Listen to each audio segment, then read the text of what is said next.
क्योंकि यहाँ पर पुलिस बुलडोजर पहले चलाती है, बाद में देखती है कि उस घर के अंदर कोई है तो नहीं। फर्स्ट रैंक से लेकर फोर्थ रैंक तक लड़कियों का कब्जा था कि जब ये बिल्डिंग बनाई जा रही थी तब हमारे देश में कोविड का पीक चल रहा था। मतलब धाएं धाएं दोनों तरफ से चल रही है, इधर से भी और इधर से भी। कांग्रेस को भी खुद पर ही गौमूत्र छिड़क कर अपने आप को पवित्र करना पड़ेगा। नमस्कार दोस्तों, मेरा नाम है सिद्धार्थ सिंह और यह है हमारा show not so serious Sunday. यहां हम करते हैं हफ्ते भर की बात बहुत सारी खबरों के साथ। 28 मई यानी कि आज के दिन हमारी नई पार्लियामेंट का इनॉग्रेशन होना है, लेकिन इसका जो न्यूज है वो पिछले एक हफ्ते से बवाल मचा रहा है। बेसिकली जब ये पता लगा कि नई पार्लियामेंट का इनॉग्रेशन पीएम करेंगे तब राहुल गांधी ने एक ट्वीट किया और ये कहा कि पीएम मोदी की बजाय द्रौपदी मुर्मू को इस पार्लियामेंट का इनॉग्रेशन करना चाहिए। अभी जब तक आप ये न्यूज देख रहे होगे तब तक इस पार्लियामेंट का फीता कट चुका होगा, लेकिन इसकी कंट्रोवर्सी शायद अगले हफ्ते तक भी चलती रहेगी। राहुल गांधी के इस एक ट्वीट ने इतना बवाल मचाया कि फंडामेंटल राइट से ज्यादा फंडामेंटल ये क्वेश्चन हो गया, फीता कौन काटेगा। अब शॉर्ट में समझ लेते हैं कि कंट्रोवर्सी क्या है।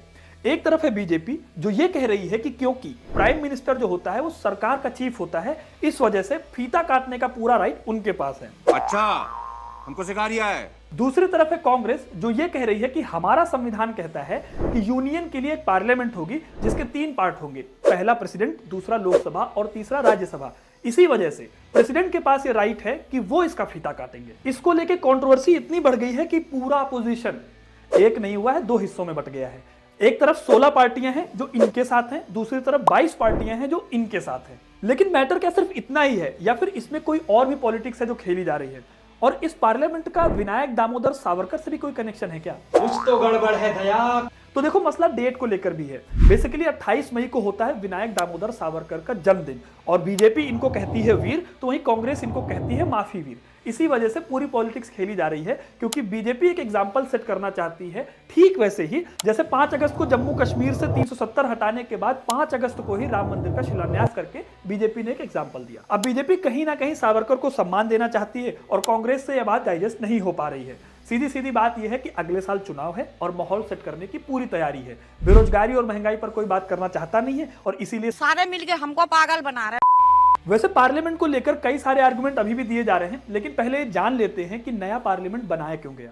तो देखो, यह है पुराना पार्लियामेंट। इसे बनाया गया था 1927 में और ये अब करीब करीब 100 साल पुराना होने वाला है। यहाँ पर कई सारे इश्यूज हैं, जैसे कि स्टाफ बढ़ता जा रहा है जिसकी वजह से पार्लियामेंट की बिल्डिंग ओवर क्राउडेड हो गई है। कई सारे ऐसे इश्यूज आ गए हैं जिनकी वजह से इस बिल्डिंग में रहना अब रिस्क भरा हो गया है। यहाँ पर मैकेनिकल, इलेक्ट्रिकल और लाइटिंग से लेकर एयर कंडीशनर और यहाँ तक कि फायर सेफ्टी तक पर भी सवाल खड़े किए जा चुके हैं। और यही वजह है कि एक नई बिल्डिंग की जरूरत थी जिसको जल्द से जल्द बनाया जाता, ताकि हमारे जो पार्लियामेंटेरियंस हैं वो सेफ जगह पर जा सकें और अपना काम कर सकें। अब इतना जान गए हो तो ये भी जान लो कि जो नया पार्लियामेंट हाउस बना है उसमें क्या क्या चीजें हैं। तो जो पुराना पार्लियामेंट हाउस है उससे नया पार्लियामेंट हाउस 2.5 गुना ज्यादा बड़ा है। यहाँ पर 888 सांसदों के बैठने की जगह है लोकसभा में और करीब 300 लोग बैठ पाएंगे राज्यसभा में। ये पिछली वाली पार्लियामेंट से काफी ज्यादा बड़ी बिल्डिंग है। सिंपल सी बात है, ज्यादा सीट्स होंगी तो ज्यादा एमपी बनेंगे, ज्यादा एमपी बनेंगे तो ज्यादा रिप्रेजेंटेशन होगा और ज्यादा रिप्रेजेंटेशन होगा तो ज्यादा करप्शन होगा। नहीं, ज्यादा डेवलपमेंट होगा। इस बिल्डिंग को बनाने में पूरे 28 महीने का टाइम लगा और ये अपने आप में एक रिकॉर्ड है। इस बिल्डिंग को लेकर एक कंट्रोवर्सी भी हो गई थी, क्योंकि जब ये बिल्डिंग बनाई जा रही थी तब हमारे देश में कोविड का पीक चल रहा था और अपोजिशन का कहना था कि सरकार का ज्यादा ध्यान कोविड पेशेंट्स की बजाय पार्लियामेंट पर है। हाँ तो इशिता किशोर, गरिमा लोहिया, उमा हराती और स्मृति मिश्रा ये सिर्फ लड़कियां नहीं हैं, बल्कि इस साल की सिविल सर्विसेज की टॉप 4 रैंक होल्डर्स हैं। मतलब लड़कों का पत्ता साफ। इस हफ्ते यूपीएससी सिविल सर्विसेज का रिजल्ट आया और इसने हमें कई तरह के रिएक्शन देने का मौका दिया। फर्स्ट रैंक से लेकर 4th रैंक तक लड़कियों का कब्जा था, यानी कि जो लड़कों का टॉपर था वो 5वें नंबर पर था। इस साल टोटल 933 लोगों का सिलेक्शन हुआ है, जिसमें से 320 लड़कियां हैं और ये पिछले साल से पूरे 6% ज्यादा है। मतलब अच्छे दिन कहीं तो आ रहे हैं कम से कम। थोड़ा सा अगर पढ़ने लिखने में इंटरेस्ट रखते हो तो ये बता देता हूं कि यूपीएससी हर साल सिविल सर्विसेज का एग्जाम कराती है, जिसमें इंडिया के टॉप ब्यूरोक्रेट सेलेक्ट होते हैं, जैसे कि IAS, IPS, IFS etcetera etcetera. ये एग्जाम इतना टफ है कि कई एस्पिरेंट्स इसे यूनियन पब्लिक सर्विस कमीशन की बजाय अनप्रेडिक्टेबल सर्विस कमीशन भी कहते हैं। अनप्रेडिक्टेबल भी नहीं बोल पा रहा हूं, बताओ। मतलब ये एग्जाम इतना टफ है कि इसे फॉलो करने के लिए 3 रूल चाहिए होते हैं जो खुद किंग खान भी नहीं फॉलो कर पाए थे। ये एग्जाम इतना टफ है कि इस साल चैट जीपीटी जो पूरी दुनिया में पॉपुलर है वो भी इसका प्रीलिम्स का एग्जाम नहीं क्वालिफाई कर पाया था। सबसे बड़ी बात यह है कि इस जॉब का क्रेज पूरे इंडिया में बहुत ज्यादा है। एक टाइम पर जैसे इंजीनियरिंग जॉब को लेकर क्रेज हुआ करता था, वैसे आज इसका क्रेज बहुत ज्यादा है। इस जॉब का उतना ही क्रेज है जितना सिंगल लड़कों को रिलेशनशिप में आने का होता है।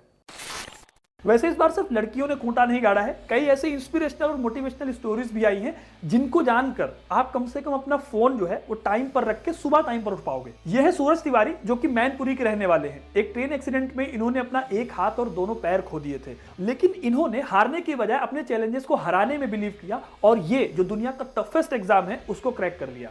सूरज की रैंक 917 है और ये उन लोगों के लिए एक मोटिवेशन है जिन्हें लगता है कि उनसे कुछ नहीं हो पाएगा। फैजल, कब खून खौलेगा रे तेरा? तो अब बढ़ते हैं हफ्ते की बड़ी खबरों की तरफ। शाहरुख खान, सलमान खान और अक्षय कुमार जैसे बड़े सेलिब्रिटीज के लिए ये हफ्ता थोड़ा सा सैड न्यूज लेकर आया, क्योंकि जुलाई में द कपिल शर्मा शो बंद होने वाला है। वैसे बता देता हूं, ये शो इस वजह से बंद होने जा रहा है क्योंकि जुलाई में कपिल शर्मा की पूरी टीम यूएस जाएगी और वहां पर जगह जगह पर अपने शोज करेगी और ये शो तब तक के लिए बंद हो जाएगा। लेकिन इसका मतलब ये नहीं है कि ये शो पूरी तरह से बंद हो जाएगा। बेसिकली अक्टूबर और नवंबर के महीने में इस शो की फिर से वापसी होगी एक नए सीजन के साथ, और इस बार ये कहा जा रहा है कि शायद इसमें कुछ नए चेंजेस भी देखने को मिल सकते हैं। अगली न्यूज है उत्तर प्रदेश से, और ये न्यूज बहुत शॉकिंग है क्योंकि एक रिपोर्ट आई है इंडियन एक्सप्रेस से जिसमें यह बताया गया है कि 2017 से लेकर 2022 तक में यूपी में हर 15 दिन में एक से ज्यादा एनकाउंटर हुए हैं। जब से योगी जी सीएम बने हैं तब से कुल 186 एनकाउंटर हुए हैं, और अगर हर तरह की घटना को मिला लिया जाए तो करीब 5000 ऐसे क्रिमिनल हैं जिनके पैर में गोली मारी गई है। मतलब धाएं धाएं दोनों तरफ से चल रही है, इधर से भी और इधर से भी। वैसे इस रिपोर्ट से एक पॉजिटिव बात भी सामने आई है, और वो पॉजिटिव बात यह है कि यूपी में क्राइम रेट कम हुआ है। मर्डर के केसेस में करीब 37% की गिरावट आई है, वहीं पर चोरी और डकैती जैसी घटनाओं में 82% की गिरावट देखने को मिली। लेकिन एक शॉकिंग बात यह भी आई है कि एनकाउंटर के बाद जो पूरा प्रोसेस होता है जिसमें पुलिस वालों से पूछताछ की जाती है कि एनकाउंटर करना सही था या गलत, उन मामलों को बहुत जल्दी से निपटा दिया गया। करीब 140 से ऊपर की क्लोजिंग रिपोर्ट को फाइल कर दिया गया है और बहुत सारे मामलों को बहुत जल्दी बंद कर दिया गया है। रिपोर्ट में तो यह भी कहा गया है कि कई सारे एनकाउंटर केसेस ऐसे हैं जिनमें कोर्ट में कोई गया ही नहीं उस एनकाउंटर को चैलेंज करने के लिए। अगली न्यूज है बीबीसी से रिलेटेड। बीबीसी पर एक एनजीओ ने पूरे 10,000 करोड़ की मानहानि का केस किया है, इसलिए क्योंकि बीबीसी ने द मोदी क्वेश्चन नाम से एक डॉक्यूमेंट्री रिलीज की थी। जस्टिस फॉर ट्रायल नाम की इस एनजीओ ने यह क्लेम किया है कि इस डॉक्यूमेंट्री से पीएम मोदी, इंडिया की जुडिशरी और पूरे देश की इमेज को बहुत बड़ा नुकसान पहुंचा है।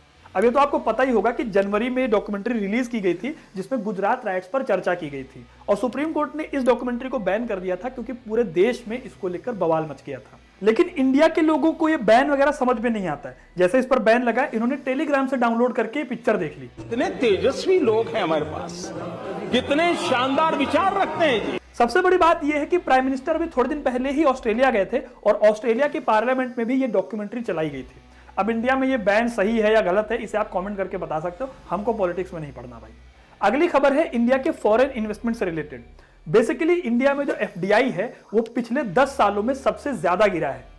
ये डिक्लाइन पूरे 16% का है। 2021-22 में $84.8 बिलियन हमारे यहां पर इन्वेस्टमेंट आया था, जो इस साल $71 बिलियन ही रह गया है। अब एफडीआई क्या होता है, उसे ऐसे समझो जैसे हमारे यहाँ जो बाहर कंपनी से पैसा आता है उसे हम एफडीआई कहते हैं। जैसे कल को टेस्ला अगर हमारे यहाँ पे कंपनी लगाए तो उससे जो पैसा मिलेगा इंडिया को, वो एफडीआई होता है। अब बाहर से कंपनियां आती हैं तो नई जॉब्स क्रिएट होती हैं, नई जॉब्स क्रिएट होती हैं तो लोगों को नौकरी मिलती है और उनका लिविंग स्टैंडर्ड हाई होता है, और लिविंग स्टैंडर्ड हाई होता है तो मोटा दहेज मिलता है। मतलब गलत बात निकल गई। एक्सपर्ट्स का मानना है कि ये गिरावट इस वजह से आई है क्योंकि इंडिया में आईटी सेक्टर, मैन्युफैक्चरिंग सेक्टर और सर्विस सेक्टर में इन्वेस्टमेंट की कमी आई है।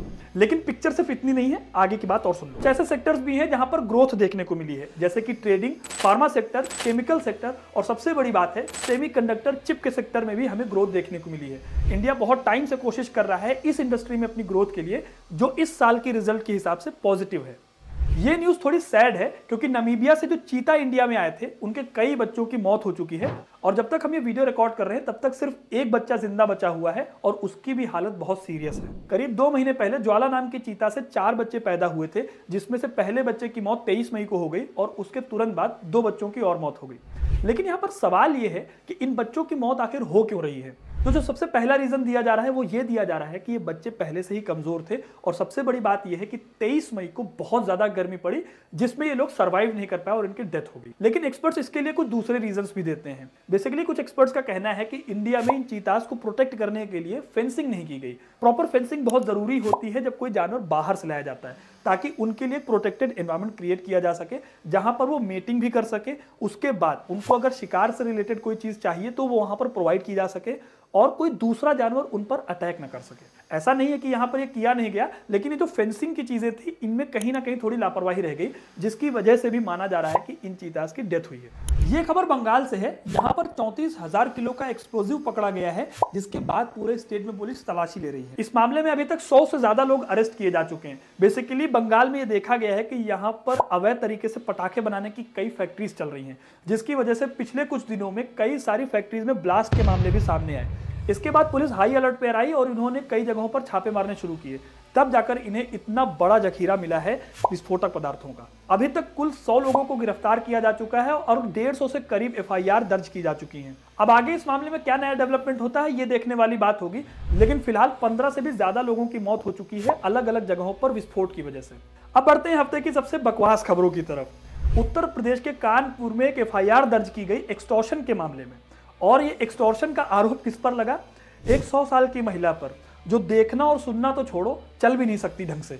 कोई सेंस है इस बात की? अब जिन पर यह आरोप लगा है उनका नाम है चंद्रकली और इनकी उम्र 100 साल के आसपास है। जब रिपोर्ट दर्ज की गई तो इनके परिवार वाले इनके घर पहुंचे, बोले भाई क्या करके मानोगे यार, कर रहे यार तू। बेसिकली यूपी में ये सारी चीजें पॉसिबल भी हैं, क्योंकि यहाँ पर पुलिस बुलडोजर पहले चलाती है, बाद में देखती है कि उस घर के अंदर कोई है तो नहीं। अगली न्यूज बिहार से है, जो कि एज यूजुअल है, क्योंकि बिहार में चोरों ने 17 टन की पटरी चुरा ली है। मतलब बिहार में ऐसे ऐसे न्यूज सामने आते हैं कि समझ में नहीं आता कि कहां से पीटें। मतलब बिहार में नेक्स्ट लेवल के इंसिडेंट होते हैं। यहाँ पर चोरी भी बहुत भारी भरकम होती है, मतलब 17 टन की चोरी हुई है यहाँ पर। बिहार के लोगों में चोरी को लेकर इतना फिटिश है कि इन्हें सबसे ज्यादा चोरी करने वाली जगह जो मिलती है वो इंडियन रेलवे मिलती है। मतलब इनको इतनी फिटिश है कि यहाँ पर इंजन चुरा चुके हैं, इससे पहले एक पुल चुरा चुके हैं और अब की बार पटरी चुरा ली है। मुझे तो लगता है कि पटरी चुराने वाली जो घटना है ये पहली बार रिपोर्ट में आई है, नहीं तो इससे पहले भी कई बार चुराते होंगे। अगली खबर कांग्रेस से है। बेसिकली हिट विकेट पर कैसे आउट होना है, इस बात की सीख आप ले सकते हो कांग्रेस से। इस हफ्ते कर्नाटक असेंबली की पूजा हुई और गौमूत्र से इस असेंबली को शुद्ध किया गया। अब देखो, गौमूत्र को यूज करना सही है या गलत ये बाद में सोचेंगे, लेकिन कांग्रेस इन्हीं सब चीजों को लेकर बीजेपी को ट्रोल नहीं करती थी। वैसे ये न्यूज थोड़ी पॉजिटिव भी है, क्योंकि कांग्रेस ने अपना पहला प्रॉमिस निभा दिया है। तो अभी जो कर्नाटक के चुनाव हुए उसमें जो अभी के डिप्टी सीएम हैं, उन्होंने ये कहा था कि जैसे ही वो सत्ता में आएंगे तो वो सबसे पहले पूरी विधानसभा को गौमूत्र से पवित्र करेंगे, क्योंकि बीजेपी के करप्शन की वजह से पूरी की पूरी जो विधानसभा है ये भी करप्ट हो गई है और ये अपवित्र हो गई है, तो इसे गौमूत्र से ही सुधारा जा सकता है। अब देखने वाली बात यह होगी कि अगले 5 साल तक गौमूत्र का असर रहेगा या फिर कांग्रेस को भी खुद पर ही गौमूत्र छिड़क कर अपने आप को पवित्र करना पड़ेगा। अगली खबर है अमेरिका से, जहां पर एक लड़के ने व्हाइट हाउस में ट्रक घुसा दिया क्योंकि उसे अमेरिका के राष्ट्रपति भवन पर कब्जा करना था। कौन है ये लोग, कहां से आते हैं? तो ये हैं साई वर्षित कंडूला। ये इंडियन ओरिजिन के हैं और इन्हें जो बाइडेन से इतनी नफरत थी कि इन्होंने पूरे 6 महीने तक प्लानिंग की, उसके बाद एक ट्रक किराए पर लिया और उसके बाद इसे व्हाइट हाउस में जाके भिड़ा दिया। बेसिकली इनका कॉमन सेंस बहुत कमाल का है। इनको लगा कि ये ट्रक लेकर जाएंगे, उतरेंगे, अंदर घुसेंगे, जो सामने आएगा मार देंगे और उसके बाद अगर प्रेसिडेंट सामने आए तो उसको भी मार देंगे और इस तरह से राष्ट्रपति बन जाए। पूरी पिक्चर की कहानी रच रहे हो क्या? मतलब कसम से नमूने लोग हैं यार ये। अब बढ़ते हैं हफ्ते की पॉजिटिव न्यूज की तरफ। ये न्यूज है उन पैरालाइज्ड लोगों के लिए जिनको चलने में बहुत दिक्कत होती है। बेसिकली साइंटिस्ट ने भी एक ऐसी टेक्नोलॉजी बनाई है जिसमें पैरालाइज्ड इंसान आराम से चल सकेगा। ये चीज पॉसिबल हो पाया है इलेक्ट्रोड इम्प्लांट से। बेसिकली इस टेक्नोलॉजी में पेशेंट्स की पीठ पर एक इलेक्ट्रोड इम्प्लांट किया जाएगा और इस इलेक्ट्रोड के थ्रू नर्वस सिस्टम को एक्टिवेट किया जाएगा, जिसमें पेशेंट कंधे, पैर और पीठ की मांसपेशियों को हिला डुला पाएगा। ये अपने आप में बहुत रेवोल्यूशनरी है, क्योंकि जो लकवाग्रस्त पेशेंट्स होते हैं उनके साथ बहुत दिक्कतें आती हैं आगे जाकर चलने फिरने में या फिर घूमने में। अगली न्यूज है मुंबई से, जहां पर मनीषा खारवा नाम की एक लड़की को फॉरेस्ट एसेंशियल नाम की दुनिया की सबसे बड़े ब्रांड ने अपना ब्रांड एम्बेसडर बनाया है। मनीषा अब इस ब्रांड के द युवती कलेक्शन की ब्रांड एम्बेसडर बन गई है। सबसे इंटरेस्टिंग बात है कि मनीषा खारावा कोई बड़ी फैमिली से बिलोंग नहीं करती, बल्कि ये एशिया के सबसे बड़े स्लम धारावी से आती हैं। बेसिकली 2020 में रॉबर्ट हॉफमैन नाम के एक म्यूजिशियन भारत में आए थे और वहां पर इन्होंने जब मनीषा को देखा तो इससे काफी इंप्रेस थे, क्योंकि मनीषा का कॉन्फिडेंस गजब लेवल का था और यही वजह है कि आज मनीषा इतने बड़े ब्रांड के एम्बेसडर बन गई है। ये अपने आप में एक बड़ी न्यूज है, क्योंकि जिस तरह से हमारे यहाँ पे ब्यूटी का कॉन्सेप्ट है कि गोरा इंसान ही एक सुंदर इंसान हो सकता है, उस चीज को ये न्यूज तोड़ती है। तो ये थी हफ्ते भर की सारी न्यूज। आपको इनमें से कौन सी न्यूज पसंद आई हमें कमेंट करके जरूर बताइएगा। वीडियो को लाइक और शेयर करना ना भूलें और ऐसी इंटरेस्टिंग वीडियोस के लिए हमारे चैनल को सब्सक्राइब जरूर करें। धन्यवाद।